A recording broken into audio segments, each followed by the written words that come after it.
Hello everyone, সবাইকে আদাব ও নমস্কার।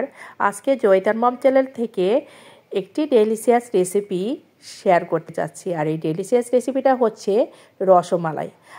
রসমালাই কিন্তু আমার মনে হয় কম বেশি অনেকেরই পছন্দ। ঘরে থাকা মিষ্টি দিয়ে আমি এই সুন্দর সফটি রসমালাই তৈরি করে নিয়েছি। খেতে যা দারুণ! এই রসমালাইটা তো তৈরি করার জন্য আমি এখানে 2 কেজি দুধ ঘন করে নিয়েছি।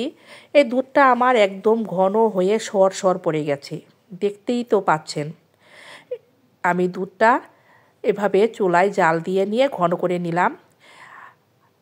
আমার ঘরে মিষ্টি ছিল, মানে রসগোল্লা ছিল।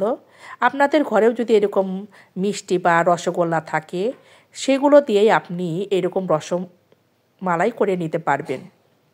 এতটাই সুন্দর হবে তা বলে বোঝার মতো নয়। তা আমি কিন্তু এই দুধের চাল দিয়েছি, এটার ভিতর কিন্তু আমি মিষ্টি দেইনি। আমি এই রসগোল্লার শিরা দিয়ে আর এর মিষ্টির ভিতর যে একটু মিষ্টি আছে, আমার মেজারমেন্ট অনুযায়ী আমি দিয়ে দেব। আমি যেরকম স্বাদ পছন্দ করি, আপনারা আপনাদের স্বাদ অনুযায়ী দিয়ে দিবেন। অনেকের ঘরে শুকনা মিষ্টি থাকে, এই শুকনো মিষ্টি দিয়েই আপনি এই রসমালাই তৈরি করে নিতে পারবেন। সেখানে আপনার দুধের মিষ্টতা আনার জন্য অল্প একটু চিনি দিয়ে নেবেন। আমার দুধটা দেখুন ফুটে যাচ্ছে এইরকম। এখন আমি আস্তে করে একটা করে মিষ্টি তুলে আপনাদের দেখিয়ে দেব যে আমার মিষ্টিটা কতটা সফটই হয়েছে আর ভিতরে একদম দুধ ঢুকে গেছে। আপনাদের তুলে নিয়ে দেখাচ্ছি, একটু সময়ে ফুটতে থাকুক। আপনারা যে কোনো মিষ্টি দিয়ে এইভাবে রসমালাই তৈরি করে নিতে পারবেন। যদি শুকনা মিষ্টি হয় একটু চিনি অ্যাড করে নেবেন, একদম দোকানের মতো হবে একেবারে। এই মিষ্টিগুলো আপনারা যদি দোকান থেকে কিনে খান, 1000 টাকা কেজি দরে কিনতে হবে। দেখুন কতটা সফট হয়েছে, একদম মনে হয় মাখনের মতো।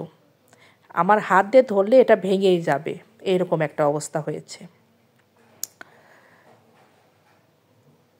আমার রসমালাইটা তৈরি হয়ে গেছে। ঠান্ডা হওয়া পর্যন্ত দেখুন আমি ট্রেতে যখন বেড়ে নিয়েছি, একদম ঘন দরদরে উপরে একদম সর পড়ে গেছে। আপনাদের একটু তুলে দেখাচ্ছি, এই দেখুন একেবারে উপর থেকে সর উঠে আসছে।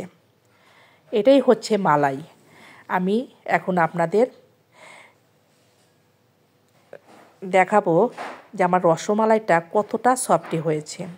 এইভাবে আপনারা বাসায় তৈরি করে নেবেন, আর অতিথিদের খাওয়াবেন, বড়দের খাওয়াবেন, নিজেরাও খাবেন, খুব ভালো লাগবে। আর এতটাই সুন্দর খেতে। যদি আমার ভিডিওগুলো ভালো লাগে অবশ্যই লাইক কমেন্ট শেয়ার করবেন, আর অবশ্যই আমার ভিডিওতে একটি সাবস্ক্রাইব করে দেবেন।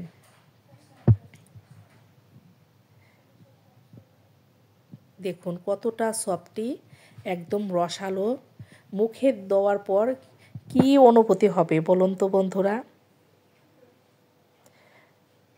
অসাধারণ বলতে গেলে।